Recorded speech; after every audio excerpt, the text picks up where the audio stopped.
If James Harden leaves the Philadelphia 76ers in NBA free agency, who could the Sixers replace him with? That's what we're talking about on today's Philadelphia 76ers Now. But before we begin, this is today's poll question. I want to gauge where everybody is at here, so let me know down in the comment section.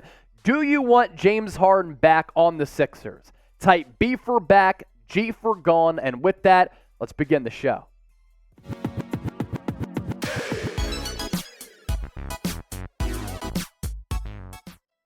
This is Philadelphia 76ers Now by Chat Sports. I'm Chase Sr. If James Harden does elect to leave Philadelphia and go to the Houston Rockets or a different organization, it does put this team in a little bit of a predicament. How do you replace his production? So on today's show, going to take a look at some players who could replace Harden that the Sixers could sign in NBA free agency. As for the latest on the beard, Nick Nurse during his introductory press conference last week did say he'd like to have James Harden back. As for what he sold Harden on, if he wanted to come back to Philadelphia, winning was the answer from Nick Nurse. The Houston Rockets are said to be interested in a reunion with their former franchise icon who won an MVP and had so much success there, turning in a Hall of Fame career and becoming one of the best offensive players in the history of basketball. And there's certainly a lot of buzz with James Harden.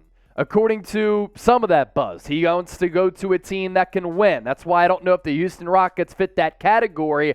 And Brian Windhorst saying a couple of weeks ago that James Harden could be in the market for a 4-year deal worth around $200 million, which would average out to be about $50 million per year. Now, I will tell you this, whether Harden leaves, whether he stays, and whatever happens with this team in free agency, we're going to cover it every step of the way right here on 76ers Now.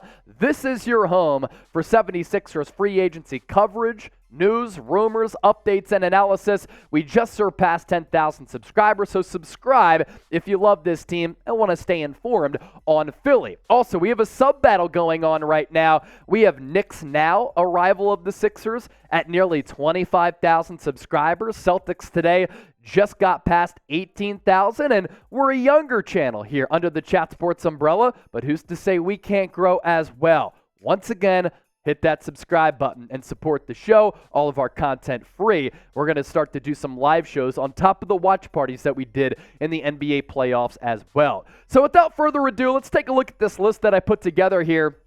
The first name I want to begin with is Fred VanVleet. He said that, look, I want Nick Nurse to have a lot of success if I'm not there with him in Philadelphia. He does have a player option. If he declines that, he can become a free agent. And if James Harden were to leave, I think Fred VanVleet does make a lot of sense. He has that familiarity with Nick Nurse. As for his fit on this team, I do think that he could play alongside Tyrese Maxey in this backcourt. He is not the distributor. He doesn't have the vision that James Harden does have, but Fred VanVleet's still a really good player who might cost less than James Harden. I'm a little bit concerned about the shooting numbers this past year where he only knocked down 39% of his attempts, 34.2% from three-point range, and while he's not the distributor and assist man that James Harden is, he does give you a little bit more of an edge defensively. As for how you compare both of these players, Harden, 33 years old, led the league in assists. He fills up the stat sheet, can score at all three levels, and he shot 38.5% from three-point range this past year. Have to give credit where credit is due with Harden becoming a better three-point shooter as he's gotten a little bit older and doesn't quite have that explosion to get to the rim like he did, while he can still do that, though, and finish around the rim as well. Fred VanVleet on the other end, he's 27 years old. The 39-34, nearly 90% for his shooting splits from the field, three-point range, and the free throw line, somewhat concerning because if he does go cold, you're relying on him to put the biscuit in the basket. And can he win you 2 playoff games like Harden did? You can make the argument, no. He is a better defensive player, and the problem with Harden leaving here and why we're talking about this today is that the free agency crop isn't all that good. So while Fred VanVleet might get less than James Harden, a team could overpay for him because there aren't that many greener options out there. James Harden replacement number 2. Some of you have been saying this down in the comment section, Kyrie Irving. Look, I love Kyrie's game. He's special. He has the ball on a string. His handle and finishing ability around the rim, some of the best that we've seen from any guard that size in the history of the league. And him putting up numbers is never a problem.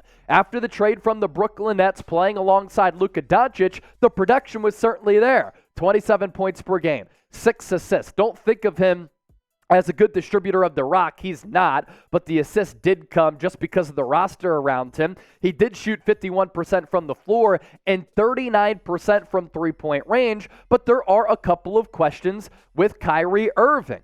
You think about the name Kyrie Irving, right? You think about the name Kyrie Irving. It sounds like an ideal replacement for James Harden. But even though we put up great numbers with the Dallas Mavericks after that trade from the Nets, the Mavericks fell apart. And everywhere Kyrie goes, his teams seemingly fall apart and they don't win a lot of basketball games. So that's an issue.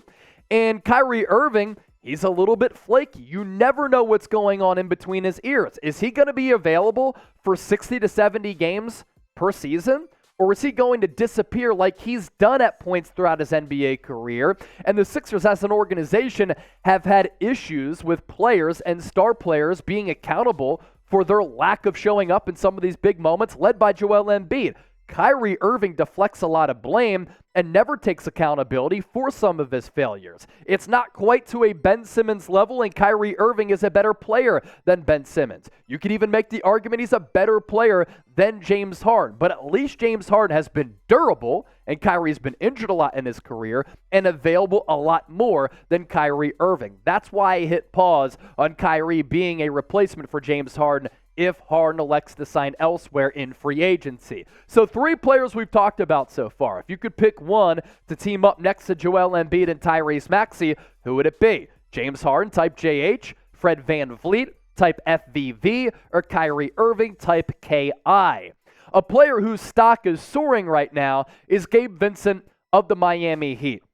He's turning in quite a career for a guy who went undrafted back a few years ago. He's entered that Miami Heat player development factory, and my goodness, he's turned into a very solid player. You might look at the regular season numbers and say, this guy can't be a James Harden replacement, and I probably agree with you, but if he continues to trend in an upward trajectory, can he become a better player with some more usage and with some more time? We saw what he was able to do against the Boston Celtics, where he was great, right, in that series. 34.5 minutes per night. He'd be getting that with the Sixers. Could he give you between 15 to 20 points per game? I think so. Against Boston, connected on nearly 49% of his field goals and nearly 52% of his three-point shots. Gabe Vincent, I like his patience on the offensive end of the floor. He gets to the spot where he wants to get to. And while he's not going to attack the rim with ferociousness, right, he can at least get to the rim and be that 3-level scorer. And I also like how he has this element to his game where even though he lacks some size, he can contort his body and hit some mid-range fall-away jumpers in which he's off balance, which makes him a little bit more difficult to defend. And in the NBA Finals through 2 games so far, he's been really good for Miami. 21 points per game, nearly 58% from the floor, and 56% from 3. Those numbers over the course of an 82 regular season game schedule, it's not going to translate, right? The averages are going to play out, but he might be even cheaper than a Fred VanVleet, a James Harden, and a Kyrie Irving for a player who's young and continues to blossom. If you want to interact with me on Twitter and Instagram, please feel free to do so. And when you do give me a follow, slide in the DMs, say what's up. If you want to talk Sixers, that's awesome. You want to talk about life, health, wealth, fitness, whatever. I cover the NFL here at Chat Sports too, at Chase_Senior on Twitter, at Chase_Senior on Instagram. Same handle on both social media platforms.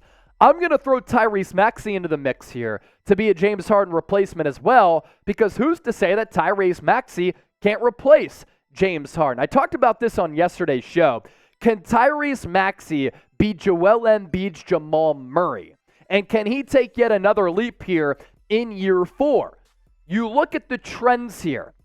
Maxey in year 1, Maxey in year 2, Maxey in year 3. He has gotten so much better every single year, none better than what he did this past year in his junior season, where he averaged 20 points per game, 48% from the field, and 43% from three-point range. He is only an inch shorter than Jamal Murray. He doesn't have the thickness to his body frame that Jamal Murray has, and he can't really back down guys like Murray, which I think is an underrated element to his game, and doesn't quite have the dribble drive of Jamal Murray, but somebody tried to tell me that Maxey can't handle. Maxey can handle, ladies and gentlemen, and he has a great ability to finish around the 10 like a Kyrie Irving, where he contorts his body, spins it in off the window, and that makes up for that lack of size. So real quick, look at Maxey's growth here the first 3 years of his NBA career. Can he become a Jamal Murray type of player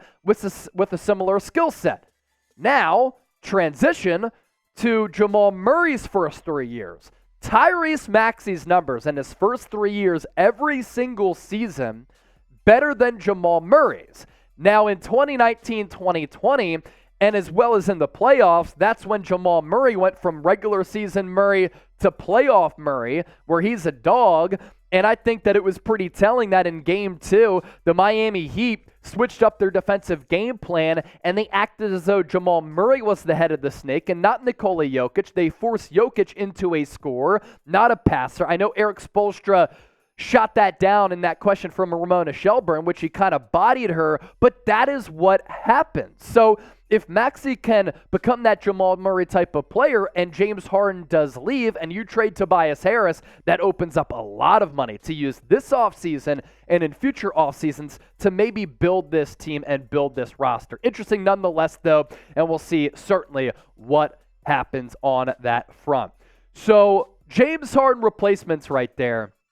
You have Fred VanVleet, Kyrie Irving, Gabe Vincent, and Tyrese Maxey. All players capable of filling the void, but I will say it, I've never been a big James Harden guy, but he does give the Sixers a good opportunity to win an NBA championship this upcoming year, and they're built to win an NBA championship this upcoming year. That's why they made the splashy hire of Nick Nurse, and he came to Philadelphia because he believes this team is also equipped to raise the Larry OB for the first time since 1983. Before we hop on out of here, another reminder to subscribe to the show. Just got past 10,000 subscribers. Really appreciate that. 1, 2, 3, 4, 5, Sixers. 10, 9, 8, 76ers. We'll catch you next time here on the show.